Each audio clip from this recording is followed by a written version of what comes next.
Thermal ലാബിലെ നമ്മുടെ 4ാമത്തെ എക്സ്പെരിമെൻറ്റ് എയർ കംപ്രസർ വോളിയോമെട്രിക് എഫിഷ്യൻസിയും ഐസോതെർമൽ എഫിഷ്യൻസിയും കണ്ടുപിടിക്കാൻ വേണ്ടിയുള്ള എക്സ്പെരിമെൻ്റാണ്. പക്ഷേ നമ്മൾ ഐസോതെർമൽ ഉപേക്ഷിക്കുകയാണ്, കാരണം അതൊരുപാട് ലെങ്തുള്ള ഒരു പ്രൊസീജിയറാണ്. അതുമാത്രമല്ല തെർമോകപ്പിൾസ് കൃത്യമായിട്ട് വർക്ക് ചെയ്യാത്തതുകൊണ്ട് നമ്മൾ എയർ കംപ്രസറിൻ്റെ വോളിയോമെട്രിക് എഫിഷ്യൻസി മാത്രമേ കണ്ടുപിടിക്കുന്നുള്ളൂ. അപ്പം ഇനിയിപ്പോൾ നിങ്ങൾ എക്സ്പെരിമെൻ്റ് എഴുതുമ്പോഴും ഐസോതെർമൽ എഫിഷ്യൻസി എഴുതണ്ട. ഏത് ഹെഡിങ്ങിൽ volumetric efficiency of 2 stage single cylinder air compressor അങ്ങനെ കണ്ടല്ലോ. ഇനി ഹെഡിങ് കൃത്യമാണ് എനിക്കറിയത്തില്ല. അപ്പോൾ ഐസോതെർമൽ എഫിഷ്യൻസി എന്നുള്ളത് ഭാഗം വേണ്ട, അതങ്ങ് എഴുതിയവർ അങ്ങനെ തന്നെ എഴുതണോട്ടെ. എഴുതാൻ പോകുന്നവർ അത് എഴുതണ്ട, ജസ്റ്റ് വോളിയോമെട്രിക് എഫിഷ്യൻസി മാത്രം എഴുതിയാൽ മതി.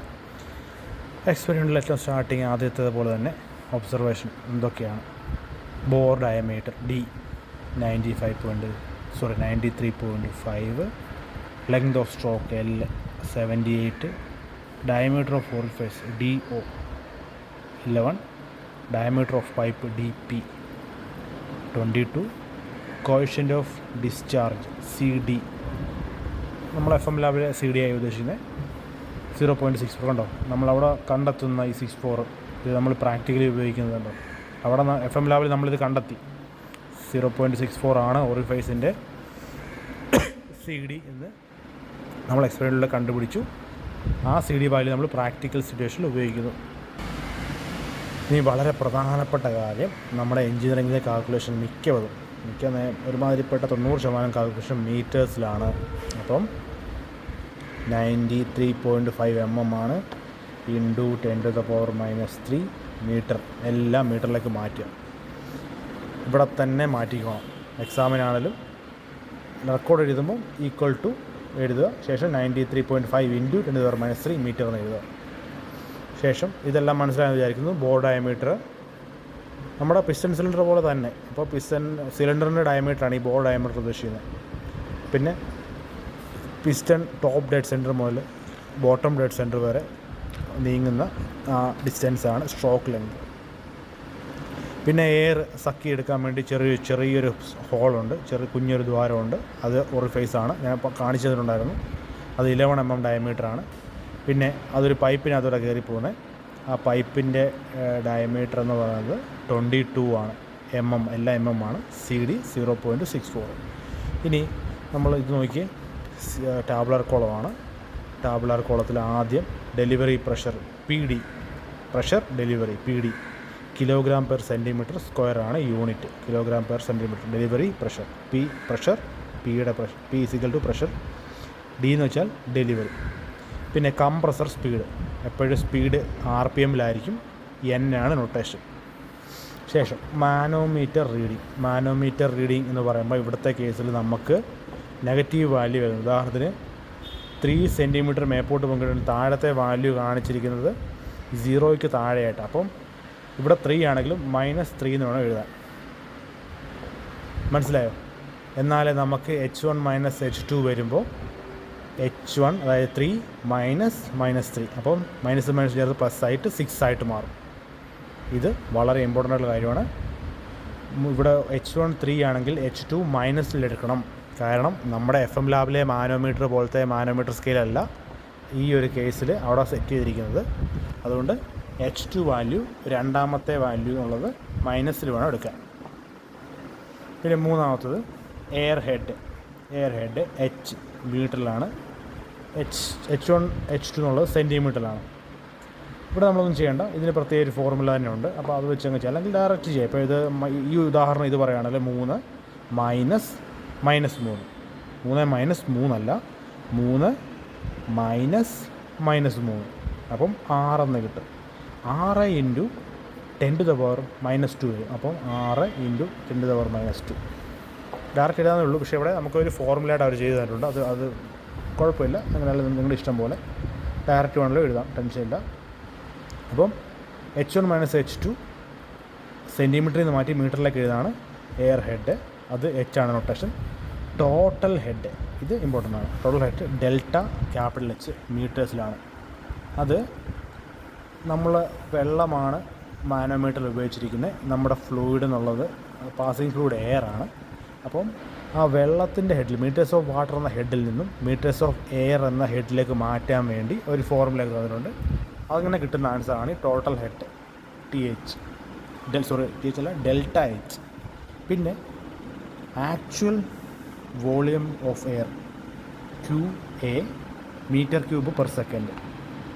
അടുത്തത് theoretical volume QT metre cube per second. Last volumetric efficiency ηV വോളിയോമെട്രിക്കാണ്, അതിൻ്റെ യൂണിറ്റ് പെർസെൻറ്റേജ്.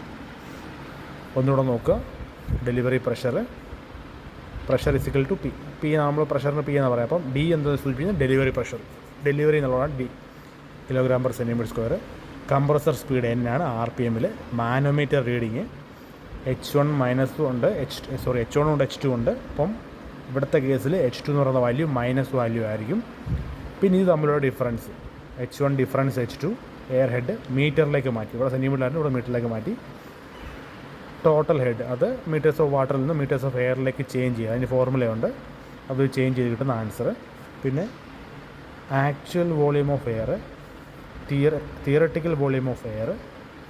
ആക്ച്വൽ വോളിയം എന്താണ്? QA അല്ല QACT എന്ന് വേണമെങ്കിൽ എഴുതാം, നിങ്ങളുടെ ഇഷ്ടം. Metre cube per second unit, metre cube per second എല്ലാ മീറ്റേഴ്സിലാണ്. തിയറട്ടിക്കൽ വോളിയം ഓഫ് എയർ വേണമെങ്കിൽ എഴുതാം, അല്ലെങ്കിൽ എഴുതാം. ഏത് ഓഫ് എയർ എന്നുള്ളത് തിയറട്ടിക്കൽ വോളിയം എന്ന് മാത്രം എഴുതിയാലും കുഴപ്പമില്ല. അതിൻ്റെ QT ആണ്, മീറ്റർ ക്യൂബ് പെർ സെക്കൻഡ്. പിന്നെ വോളിയോമെട്രിക് എഫിഷ്യൻസി എപ്പോഴും പെർസെൻറ്റേജിലായിരിക്കും. അപ്പോൾ ഇത് ഈറ്റ എന്ന സിമ്പിളിൻ്റെ പേര് ηV വോളിയോമെട്രിക്കിൻ്റെ V ആണ് പെർസെൻറ്റേജിൽ. ഇതാണ് ടാബുലർ കോളം. ഇനി ഫസ്റ്റ് ഫോർമുല നോക്കി. ഫസ്റ്റ് ഫോർമുല ഞാൻ പറഞ്ഞായിരുന്നു H1 - H2. ഈ ടാബുലർ കോളത്തിനകത്ത് H1 - H2ൻ്റെ കാര്യമാണ് എഴുതിയിരിക്കുന്നത്. Air head causing the flow H. ഈ H ഏതാണ് ഇവിടെ ഉദ്ദേശിക്കുന്നത്? DH ആണ് ഉദ്ദേശിക്കുന്നത് മീറ്റേഴ്സിൽ. അപ്പം H1 manometer reading H1 difference H2. അപ്പോൾ ഇവിടുത്തെ കേസ് ഞാൻ പറഞ്ഞായിരുന്നു H1 - H2 എന്ന് പറയുമ്പോൾ ഈ H2 വാല്യൂ നെഗറ്റീവ് വാല്യൂ ആയിരിക്കും. 3 -3 സാമ്പിൾ എഴുതി പറയുവാണേ. ഡിവൈഡ് ബൈ 1000 ചെയ്യുമ്പോൾ എന്ത് കിട്ടും? മീറ്റേഴ്സിലേക്ക് കിട്ടും. അപ്പോൾ ഇവിടുത്തെ കേസിൽ സെൻറ്റിമീറ്റർ ആണെങ്കിൽ ഇത് 100 ആയിരിക്കും. സെൻറ്റിമീറ്റർ ആണെങ്കിൽ 100. അത് നിങ്ങൾ എങ്ങനെ എഴുതുന്നത് അനുസരിച്ചിരിക്കും. ഈ സെൻറ്റിമീറ്റർ തന്നെ എഴുതോട്ടെ. അപ്പോൾ ഇത് 100 എന്ന് ഇട്ടോട്ടെ. 100. ഇവിടെ നമ്മൾ ടാബുലർ കോളം സെൻറ്റിമീറ്റർ ആണല്ലോ എഴുതിയിരിക്കുന്നത്. ഇത് MM-ലാണെങ്കിൽ ഇവിടെ 1000. ഇവിടെ MM-ലായിരുന്നെങ്കിൽ ഇവിടെ 1000. പക്ഷേ ഇവിടുത്തെ കേസിൽ ഇത് സെൻറ്റിമീറ്ററിലാണ്. അപ്പം ഇത് 100 മീറ്റേഴ്സ് കിട്ടും. സെൻറ്റിമീറ്റർ ടു മീറ്ററിനെ മൾട്ടിപ്ലൈ ചെയ്യുക, 100 വെച്ച് മൾട്ടിപ്ലൈ ചെയ്യുക. പിന്നെ അടുത്തത് ടോട്ടൽ ഹെഡ് ഡെൽറ്റ H. അതാണ് ഞാൻ പറഞ്ഞത്. മീറ്റേഴ്സ് ഓഫ് വാട്ടറിനെ മീറ്റേഴ്സ് ഓഫ് എയർ ഹെഡിലേക്ക് മാറ്റാനുള്ള ഫോർമുലയാണ്. നോക്കി, delta H = ρm divide by ρA -1 full bracket into H. ഈ H ഏതാണ്? ഇത് ഈ H എന്ന് പറയുന്നത് ഇവിടെ നിന്ന് കിട്ടിയ മീറ്റേഴ്സിൽ ഓഫ് വാട്ടറിൽ കിട്ടുന്നതാണിത്. ഈ H എന്നുള്ളത് ഇതാണ് ഒന്നാമത്തെ ഫോർമുല ഡിറൈവ് ചെയ്തെടുക്കുന്നത്. ഓക്കെ. അപ്പം ഈ ഡെൻസിറ്റി M എന്താണ്? ρm എന്ന് പറയുന്നത് ഡെൻസിറ്റി ഓഫ് വാട്ടറാണ്. അത് 1000 kg/m³ ആണ്. അതുപോലെ ഡെൻസിറ്റി ഓഫ് എയർ എന്നുള്ളത് 1.21 kg/m³ ആണ്.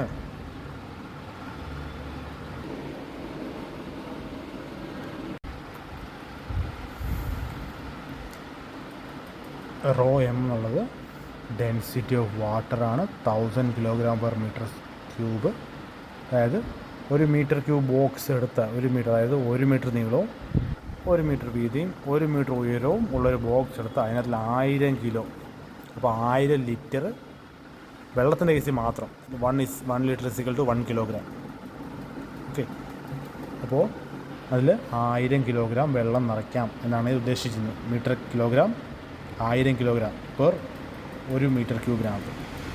അപ്പോൾ ഡെൻസിറ്റി ഓഫ് എയർ നോക്കുകയാണല്ലോ. Density of ρA, air density of air 1.21 kg/m³. അതായത് 1 m³ ബോക്സിനകത്തുള്ള എയറിൻ്റെ വെയിറ്റ് എന്ന് പറയുന്നത് എത്രയാണ്? 1.21 kg. ജസ്റ്റ് 1 കിലോ മാത്രം ഒരു വലിയ ബോക്സിനകത്ത്. അതായത് നമ്മളെ വീട്ടിൽ വാഷിംഗ് മെഷീൻ വാങ്ങിക്കുന്ന ബോക്സില്ലേ, അതൊന്ന് സങ്കല്പിക്കുക. അതിനകത്ത് എയറിൻ്റെ വെയിറ്റ് എന്ന് പറയുന്നത് 1.21. പക്ഷേ അത് വെള്ളം നിറയ്ക്കുകയാണെങ്കിൽ അത് കറക്റ്റ് 1 മീറ്റർ ക്യൂബ് അല്ല. എന്നൊരു ഉദാഹരണം പറയാം പെട്ടെന്ന് മനസ്സിലാകാനായിട്ട്. വെള്ളത്തിന് കേസിലാകുമ്പോൾ അത്രയും വലുപ്പമുള്ള ഒരു ബോക്സിനകത്ത് വെള്ളം നിറച്ചാൽ അത് 1000 കിലോ കാണും, അല്ലെങ്കിൽ 1000 ലിറ്റർ കാണും. ഓക്കെ. പിന്നെ ഈ എച്ച് എന്നുള്ളത് എവിടെ നിന്ന് വന്നു? നമ്മൾ ആദ്യമേ കണ്ടുപിടിച്ച എച്ച്. ഇതൊന്ന് പറഞ്ഞെന്നുള്ളൂ. എച്ച് എന്താണെന്ന് കണ്ടുപിടിച്ച് ഇതാണ് എച്ച്. ഇത് നോക്കി, ഇനി ഈ കേസിൽ കാൽക്കുലേഷൻ ചെയ്യുകയാണെങ്കിൽ ഇങ്ങനെ ഡെൻസിറ്റി ഓഫ് വാട്ടർ എത്ര? 1000 തന്നിട്ടുണ്ട്. 1000 delta h equal to 1000. Density of air എത്രയാണ്? 1.21. ഇത് രണ്ടും ആദ്യം കാൽക്കുലേറ്റ് ചെയ്യുക, ശേഷം -1 ഇടുക. അപ്പോൾ ഇത് ഏകദേശം 1000 ഡിവൈഡ് ആയി 800 സംതിങ് വല്ലതും ആയിരിക്കും. കൃത്യമായി കാൽക്കുലേറ്റ്. ആദ്യം 1000 ഡിവൈഡ് ബൈ 1.21 ചെയ്യുക. ഈ കിട്ടുന്ന ആൻസറിനെ -1 ചെയ്യുക. ശേഷം ഈ എച്ച് കൊണ്ട് മൾട്ടിപ്ലൈ ചെയ്യുക. അതിന് മീറ്റേഴ്സ് ഓഫ് എയർ എന്ന് എഴുതുക. മീറ്റേഴ്സ് ഓഫ് എയർ എന്ന് എഴുതുക. പിന്നെ അടുത്തത് actual volume of compressed air. Actual volume of compressed air. നമ്മൾ ആക്ച്വൽ വോളിയം കണ്ടുപിടിക്കാനായിട്ട് എന്തൊക്കെയാണ് ആവശ്യമുള്ളത്? സി ഡി എന്നുള്ളത് ഒബ്സർവേഷനിലുണ്ട്. A0 AP divide by root A² minus A0 സ്ക്വയറാണ്. ഇവിടെ കണ്ടിട്ടുണ്ടോ? നമ്മൾ വെഞ്ചുറി മീറ്ററിൻ്റെ തിയറട്ടിക്കൽ ഡിസ്ചാർജിൻ്റെ ഫോർമുലയാണിത്. ഇവിടെ നമുക്ക് ഈ ഡെൽറ്റ ഇല്ലെന്നേ ഉള്ളൂ. കാരണം നമ്മൾ ഇവിടെ ഡെൽറ്റ എച്ച് എഴുതിയതുകൊണ്ടാണ് ഇവിടെ ഡെൽറ്റ എച്ച് എഴുതിയത്. ഈ ഡെൽറ്റ ഇവിടെ ഇല്ലെങ്കിൽ ഇവിടെ ഇല്ലെങ്കിൽ നമുക്ക് ഡയറക്റ്റ് എഴുതായിരുന്നു. അപ്പോൾ FM പഠിച്ചാൽ അപ്പോൾ അങ്ങോട്ടും ഇങ്ങോട്ടും എല്ലാം കണക്റ്റഡാണ് ഈ നമ്മുടെ എഞ്ചിനീയറിംഗ് പഠനം. അപ്പോൾ നമ്മുടെ ഈ ഫോർമുലയാണ് ഏത്? വെഞ്ചുറി മീറ്ററിൻ്റെ തിയറട്ടിക്കൽ ഡിസ്ചാർജിൻ്റെ ഫോർമുല.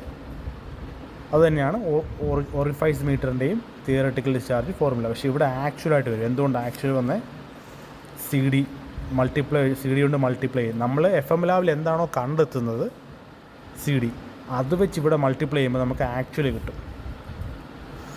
അപ്പോൾ ഇനി നോക്കുകയാണ്, സി ഡി ഒബ്സർവേഷനുണ്ട് 0.64. ഈ A0 അല്ലെങ്കിൽ AO എന്നുള്ളത് എന്താണ്? AO എന്നുള്ളത് cross section area of orifice. AO എന്നുള്ളത് cross section area of orifice. അപ്പോൾ ഓറിഫൈസിൻ ഏരിയ കണ്ടുപിടിക്കും π/4 ഇൻറ്റു DO സ്ക്വയർ. DO എവിടെ ഉണ്ട്? Diameter of orifice DO. അപ്പം ഡയമീറ്റർ എന്ന് പറഞ്ഞാൽ നമുക്ക് ഓറിഫൈസിൻ്റെ ഏരിയ കണ്ടുപിടിക്കാം. π/4 DO സ്ക്വയർ. അപ്പം അതാണ് AO ഉദ്ദേശിക്കുന്നത്. AO. ഇനി AP എന്താണ്? Cross section area of pipe. AP എന്ന് ഉദ്ദേശിക്കുന്നത് cross section area of pipe. അപ്പം π/4 DP സ്ക്വയർ. DP എവിടെ ഉണ്ട്? ഡയമീറ്റർ ഓഫ് പൈപ്പ് ഒബ്സർവേഷനുണ്ട് 22. ഇതെല്ലാം മീറ്ററിലേക്ക് മാറ്റണേ. എല്ലാം മീറ്ററിലേക്ക് മാറ്റില്ലേ കറക്റ്റായിട്ട് എടുത്തുള്ളൂ. അപ്പം AO AP എന്താണെന്ന് മനസ്സിലായി. ശേഷം തിയറട്ടിക്കൽ ഫോർമുലയ്ക്ക് ഇടുന്നു. AO into AP divide by root AP square minus AO square. കാരണം ഇതായിരിക്കും വലിയ വാല്യൂ ആദ്യം എഴുതുക. ഇവിടെ മൾട്ടിപ്ലിക്കേഷൻ ആയിട്ട് ചെറുതോ വലുതോ അത് പ്രശ്നമല്ല. ഇവിടെ മൈനസ് വാല്യൂ വന്നുകൊണ്ട് ഇവിടെ വലിയത് എഴുതുക. അതായത് ഹയർ വാല്യൂ ഇവിടെ എഴുതുക. അപ്പോൾ AP ആയിരിക്കും. പൈപ്പ് ഡയമീറ്റർ ആണ്. കാരണം പൈപ്പിൻ്റെ ഡയമീറ്റർ 22 ആണ്. അപ്പോൾ ഏരിയ പൈപ്പിൻ്റെ കൂടുതലായിരിക്കും ഓറിഫൈസിനേക്കാൾ. Into root 2G delta H. G എന്താണ്? 9.81. ഡെൽറ്റ എച്ച് എവിടുന്ന്? ഈ കിട്ടുന്ന ആൻസർ. ഇനി അടുത്തത് last theoretical volume of air. Theoretical volume of air അല്ലെ theoretical volume of compressed air. അതിൻ്റെ ഇത് QTH നൊട്ടേഷൻ. QTH ആണ്. Q theoretical is equal to πD square into L into N divide by 4 into 60. ഇത് നിങ്ങൾ reciprocating പമ്പിൻ്റെ കേസിലൊക്കെ പഠിച്ചു കാണും. FM calculation ചെയ്ത വഴിക്ക് ഇവിടെ നോക്കി. ഇത് ഏരിയ ആയിട്ട് കൺസിഡർ ചെയ്യുക. Area πD square by 4. അപ്പോൾ ഈ D ഏതാണ്? D is equal to bore diameter in metre. Bore diameter in metres എവിടെ ഉണ്ട്? ഒബ്സർവേഷനിലുണ്ട്. ഏറ്റവും ആദ്യം നോക്കി 93.5 mm. അതാണ് D. അപ്പോൾ πD സ്ക്വയർ ബൈ 4. അപ്പോൾ ഏരിയ ആയി. നമുക്ക് വേണ്ടത് വോളിയമാണ് വേണ്ടത്. Into L stroke length into stroke length കൂടെ ചെയ്യുമ്പോൾ വോളിയമായി. ഈ കിട്ടുന്നതിനെ ഇൻറ്റു എല്ലൂടെ ചെയ്യുമ്പോൾ, അതായത് ഈ ഒരു സിലിണ്ടറിൻ്റെ ഡയമീറ്റർ അറിയാമെങ്കിൽ നമുക്ക് ഏരിയ കണ്ടുപിടിക്കാം. ഏരിയ ഇൻറ്റു ലെങ്ത് ആണ് വോളിയം. അപ്പം ഏരിയ ഇൻറ്റു ലെങ്ത് വോളിയമായി. പൈ ഡി സ്ക്വയർ, ഈ ഡി ഏതാണ് ബോർ ഡയമീറ്റർ, എൽ എന്താണ് സ്ട്രോക്ക് ലെങ്ത്. ഈ 4 പൈ ഏരിയ കണ്ടുപിടിക്കേണ്ട 4 ആണ്. ശേഷം into N, into N, N എന്താണ് സ്പീഡ്, ആർ പി എം ആണ്, റവല്യൂഷൻ പെർ മിനിറ്റ് ആണ്. അതിനെ സെക്കൻഡ്സിലേക്ക് മാറ്റാൻ വേണ്ടി ഡിവൈഡ് ബൈ 60, മിനിറ്റിനെ സെക്കൻഡ്സിലേക്ക് മാറ്റാൻ ഡിവൈഡ് ബൈ 60. അപ്പം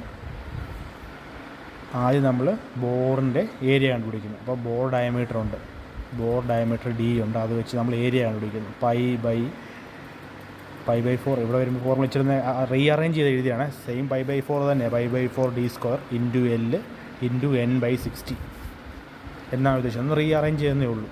അപ്പോൾ ഇങ്ങനെ തന്നെ എഴുതി പഠിച്ചു. Pi by 4 d square into l into n divide by into ഡിനോമിനേറ്ററിൽ ഇൻറ്റു 60 കൂടെ വേണം, 4ൻ്റെ കൂടെ ഒരു 60 കൂടെ. ഇതിൻ്റെ അർത്ഥം എന്താണ്?